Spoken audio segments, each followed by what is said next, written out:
প্রথম যে ম্যাথটা ছিল টাইপ 2 এর সেটা হচ্ছে একজন পথচারী পূর্ব দিকে 10 মিটার পার সেকেন্ড বেগে হাঁটে এবং হঠাৎ সে ডান দিকে 90 ডিগ্রি কোণে ঘুরে যায়। যদি পথচারীর দ্রুতি অপরিবর্তিত থাকে, দ্রুতি মানে হচ্ছে স্পিড, তবে পথচারীর বেগের পরিবর্তন কত হবে? তাহলে আমরা দেখি ম্যাথটা কীভাবে করা যায়। একটু ট্রিকি ম্যাথ, তাই আমরা ট্রাই করবো এটাকে যতটা সহজে সলভ করা যায়। তো আমি বলেছিলাম যখনই কোনো দিকের বিষয় আসবে, দ্যাট মিনস পূর্ব, পশ্চিম, উত্তর, দক্ষিণ, তখন আমরা কি করব, সিম্পলি দিকগুলোকে এঁকে ফেলবো। তার মানে আমরা যদি দিকের হিসাবটা করি তাহলে আমি তোমাকে প্রথমে দিকটা আঁকা দেখাচ্ছি। তো আমরা সবাই মোটামুটি দিক আঁকতে জানি, 4টা দিক। জাস্ট সিম্পলি তুমি যখন গ্রাফ কাগজে XY অ্যাক্সিস আঁকো ঠিক সেভাবে করে দিকগুলোকে এঁকে ফেলবে। তাহলে আমরা জানি যে উপরের দিকটা হচ্ছে অবশ্যই উত্তর দিক, মানে হচ্ছে নর্থ। নিচের দিকটাকে বলা হয় দক্ষিণ দিক বা হচ্ছে সাউথ। আর এই পাশের দিকটাকে বলা হয় পূর্ব বা হচ্ছে ইস্ট, এবং এই পাশের দিকটা হচ্ছে পশ্চিম বা হচ্ছে ওয়েস্ট। এখন আমাদের এই যে পথচারী সে আসলে কি করেছে চলো দেখি। আমাদের পথচারী প্রথমে পূর্ব দিকে 10 মিটার পার সেকেন্ড বেগে হাঁটে। তাহলে আমি ধরে নিলাম একদম মূলবিন্দু থেকে আমাদের পথচারী যাত্রা শুরু করলো। তাহলে সে প্রথমে কোথায় হাঁটবে?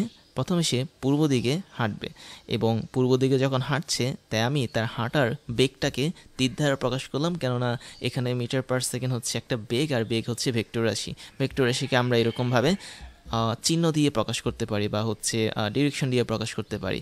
তাহলে এটা হচ্ছে তার পূর্ব দিকে হাঁটার অবস্থা, যেটা হচ্ছে 10 মিটার পার সেকেন্ড। তারপরে সে যে জায়গাটাতে থামে, দ্যাট মিন্স আমরা দেখতে পাচ্ছি তীরের এই জায়গাটাতে সে থেমেছে। থামার পর সে আবার ডান দিকে 90 ডিগ্রি কোণে ঘুরেছে। ডান দিক কোনটা? তোমরা যদি একটু ইমাজিন করো যে একটা রাস্তার মধ্যে তুমি যখন হাঁটতে থাকছো একদম পূর্ব দিক বরাবর, তখন তোমার ডান দিকটা হবে আসলে সাউথ বা হচ্ছে দক্ষিণ, এবং বাম দিকটা হবে তোমার নর্থ বা উত্তর। তার মানে আমি বলতে পারি এই সময়টাতে আমাদের পথচারী এখন যেহেতু ডান দিকে 90 ডিগ্রিতে ঘুরেছে, তার মানে সে একদম এক্সাক্ট এই বরাবর ঘুরেছে, বা বলা যায় আমরা বলতে পারি যে দক্ষিণ দিকে সে সরাসরি আরও কিছু পথ হেঁটে গেছে। এখন হেঁটে গেলেই তো হবে না, তার অবশ্যই একটা বেগ থাকবে, তাই না? বেগটা কীভাবে বের করতে পারি? দেখো এখানে বলেছে যে তার দ্রুতিটা অপরিবর্তিত থাকে। দ্রুতি বলতে আমরা বেসিক্যালি বেগের মানটাকে বুঝি। তার মানে 10 মিটার পার সেকেন্ড যেটা দেওয়া ছিল এটা আসলে দ্রুতির মান ছিল। তাই যেহেতু তার দ্রুতি অপরিবর্তিত ছিল, তাই সে এখানে এই ঠিক 90 ডিগ্রি ঘুরে ডান দিকে একই রকমভাবে 10 মিটার পার সেকেন্ড বেগে চলে যায়। এবং আমাদের ফাইনালি বের করতে বলা হয়েছে পথচারীর বেগের পরিবর্তন কত হবে। দ্যাট মিন্স আমরা দেখতে পাচ্ছি পথচারীর এখানে দ্রুতির কোনো পরিবর্তন হয়নি। দুটো ক্ষেত্রের দ্রুতি কিন্তু 10 মিটার পার সেকেন্ড ছিল, বাট বেগের পরিবর্তন হয়েছে। কেন? কেননা বেগ হচ্ছে একটা ভেক্টর রাশি, ভেলোসিটি হচ্ছে একটা ভেক্টর রাশি, এবং এই ভেক্টর রাশির একই সাথে মানও থাকবে এবং দিকও থাকবে। তুমি হয়তো বলতে পারো যে দুটো ক্ষেত্রে তো বেগ সেম, আসলে সেম না।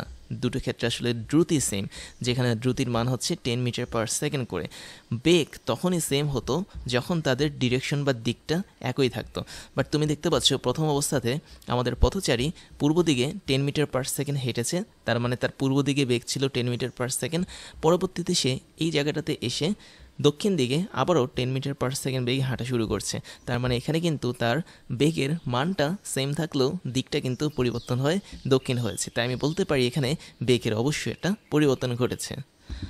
এখন বেগের পরিবর্তন যদি বের করতে চাই, আমাদের এই নর্থ, সাউথ, ইস্ট, ওয়েস্ট এই দিকগুলোকে এক্স অ্যাক্সিস এবং ওয়াই অ্যাক্সিস হিসেবে ধরতে হবে। তাহলে আমি যদি তাই ধরি তাহলে বলতে পারো আমাদের ইস্ট যে সাইডটা এটা হচ্ছে ধনাত্মক এক্স অ্যাক্সিস, তারপর হচ্ছে ওয়েস্ট যে সাইডটা এটা হচ্ছে ঋণাত্মক এক্স অ্যাক্সিস, আবার নর্থ বা উত্তর যে সাইডটা এটা হচ্ছে ধনাত্মক ওয়াই অ্যাক্সিস, এবং সাউথ সাইডটা হচ্ছে আমাদের ঋণাত্মক ওয়াই অ্যাক্সিস।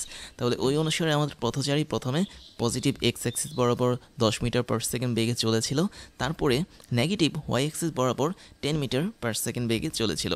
এখন আমরা একক ভেক্টরের আইডিয়া থেকে বলতে পারি যে তোমরা যদি কোনো একটা একক ভেক্টরের কথা জানো তাহলে বুঝবে যে একক ভেক্টরগুলোকে বেসিক্যালি আই, জে এবং কে দ্বারা প্রকাশ করা হয়, যেখানে এক্স অ্যাক্সিস বরাবর ইউনিট ভেক্টর বা একক ভেক্টর হচ্ছে আই, ওয়াই অ্যাক্সিস বরাবর একক ভেক্টর হচ্ছে জে, এবং জেড অ্যাক্সিস বরাবর একক ভেক্টরটা হচ্ছে কে। তাহলে আমরা এই একক ভেক্টরের মাধ্যমে প্রকাশ করার জন্য এখানে কাজটা করতে পারি। তাহলে আমি বলতে পারি না যে পথচারী একদম প্রথমে যে 10 মিটার পার সেকেন্ড বেগে এক্স এক্সিস বরাবর বা পূর্ব দিক বরাবর চলেছে, তাই তার পূর্ব দিক বরাবর চলার জন্য তার যে বেগটা থাকবে সেটা আসলে তার ইনিশিয়াল বেগ বা প্রাথমিক বেগ বা প্রথম বেগ। তাহলে আমরা একটু লিখতে পারি আমাদের এই পথচারীর একদম প্রথম বেগটা আর কি, প্রথম বেগ ছিল ধনাত্মক এক্স এক্সিস বরাবর, এবং আমি যদি প্রথম বেগটাকে ভি ইনিশিয়াল ধারা বা ভি আই ধারা প্রকাশ করি তাহলে সেটা হবে আমাদের 10 আই। এবং আইটা আমি কেন দিয়েছি আই ক্যাপটা, কারণ এটা আসলে এক্স এক্সিস বরাবর একক ভেক্টর নির্দেশ করছে, আর যেহেতু এটা ধনাত্মক এক্স এক্সিস বরাবর কাজ করছে তাই আমরা এজন্য এখানে ধনাত্মক সাইনটা রাখবো। তো এটা আসলে প্রথম বেগের ভেক্টরের মাধ্যমে প্রকাশ, যেখানে আমরা একক ভেক্টরটাকে ইউজ করেছি। আর আমাদের দ্বিতীয় বেগ হচ্ছে ফাইনাল বেগ বা শেষ বেগ। তাহলে প্রথম বেগটা হচ্ছে আদি বেগ ছিল, আর দ্বিতীয় বেগটা ছিল আমাদের পথচারীর শেষ বেগ। শেষ বেগকে আমরা ভি অ্যাপ বা ভি ফাইনাল দ্বারা প্রকাশ করতে পারি, এবং এটা হচ্ছে দেখো কেমন, এই বেগটা হচ্ছে আমাদের ওয়াই অক্ষ বরাবর নিচের দিকে, দ্যাট মিনস নেগেটিভ ওয়াই অক্ষ বরাবর, তাই এটার মানও হবে 10 জে ক্যাপ, বাট এখানে একটা মাইনাস চলে আসবে কারণ এটা নেগেটিভ ওয়াই অক্ষ বরাবর কাজ করছে। এখন বেগের পরিবর্তনটা যদি বের করতে চাই, তোমরা জানো বেগের পরিবর্তনটা হচ্ছে ডেল ভি দ্বারা প্রকাশ করা হয়, মানে তোমরা ইচ্ছা করলে যা খুশি দিয়ে প্রকাশ করতে পারো বা নাও প্রকাশ করতে পারো, কোনো সমস্যা নেই। আমি জাস্ট ডেল ভি দ্বারা প্রকাশ করেছি। এবং বেগের এই পরিবর্তনটা আছে, আরেকটা জিনিস আছে, যেহেতু এটা ভেক্টর তাই আমরা এখানে ভি ইনিশিয়াল ভি ফাইনালের উপর ভেক্টর সাইনটা দিয়ে দিব। এবং বেগের পরিবর্তনটা হচ্ছে ডেল ভি, এবং পরিবর্তন বলতে তোমরা বোঝো যে ইনিশিয়াল কিছু মাইনাস হচ্ছে, মানে ফাইনাল কিছু মাইনাস হচ্ছে ইনিশিয়াল কিছু, দ্যাট মিনস শেষ বেগ মাইনাস আদি বেগ। তাহলে আমাদের এখানে বেগের পরিবর্তনটা হবে শেষ বেগের ভেক্টর মাইনাস হচ্ছে আদি বেগের ভেক্টর। এবং শেষ বেগের যে ভেক্টরটা ছিল সেটা তোমরা দেখতে পাচ্ছ -10 যে ছিল, এবং আদি বেগের যে ভেক্টরটা ছিল সেটা ছিল হচ্ছে +10 আই। তাই যদি হয় আমরা এখান থেকে পাচ্ছি -10 জে -10 আই, এবং এই যে এই অংশটুকু পেয়েছি এটা আসলে আমাদের বেগের পার্থক্য বোঝাচ্ছে। এবং আমাদের প্রশ্নে কিন্তু বের করতে বলা হয়েছে পথচারীর বেগের পরিবর্তন কত হবে। তাহলে বেগের পরিবর্তন যেটা লিখেছি সেটা হচ্ছে ভেক্টর ইউনিটে, বাট আমরা যদি এটার মান বের করতে চাই তাহলে কিন্তু আমাদেরকে সূত্রে অ্যাপ্লাই করতে হবে।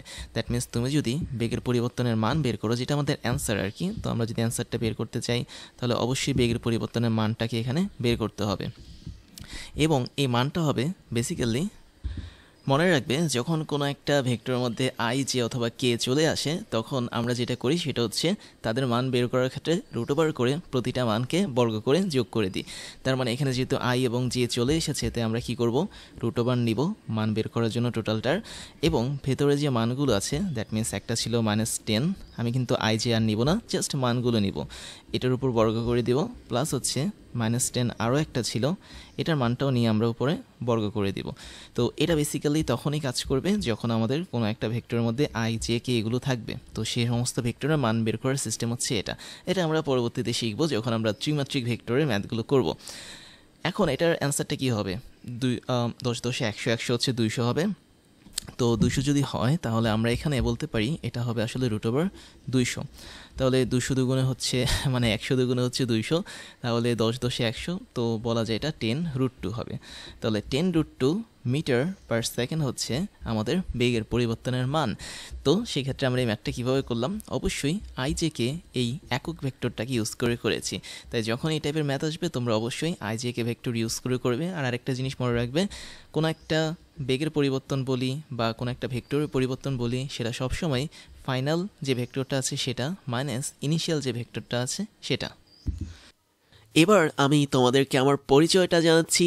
আমি হচ্ছি ইমতিয়াজ, ওয়েডেমি সহ ক্রাশ ইঞ্জিনিয়ারিং এবং টকডেমির ফাউন্ডার হিসেবে কাজ করছি, যেখানে ওয়েডেমিতে আমি স্কুল এবং কলেজ লেভেলের স্টুডেন্টদেরকে পড়াই, ক্রাশ ইঞ্জিনিয়ারিংয়ে আমি ইঞ্জিনিয়ারিং লেভেলের স্টুডেন্টদেরকে পড়িয়ে থাকি এবং টকডেমিতে মেডিকেল সায়েন্সের স্টুডেন্টদেরকে পড়িয়ে থাকি। সেই সাথে আমি বিগত 10 বছর ধরে 5 লাখেরও বেশি স্টুডেন্টদেরকে অনলাইন এবং অফলাইনে পড়িয়েছি। আমার এডুকেশনাল ব্যাকগ্রাউন্ড হচ্ছে বিএসসি কমপ্লিট করেছি ইলেকট্রিক্যাল অ্যান্ড ইলেকট্রনিক ইঞ্জিনিয়ারিং নিয়ে, এমএসসি কমপ্লিট করেছি বায়োমেডিক্যাল ইঞ্জিনিয়ারিং নিয়ে, এবং বর্তমানে একটা ইউনিভার্সিটিতে লেকচার হিসেবে কাজ করে যাচ্ছি।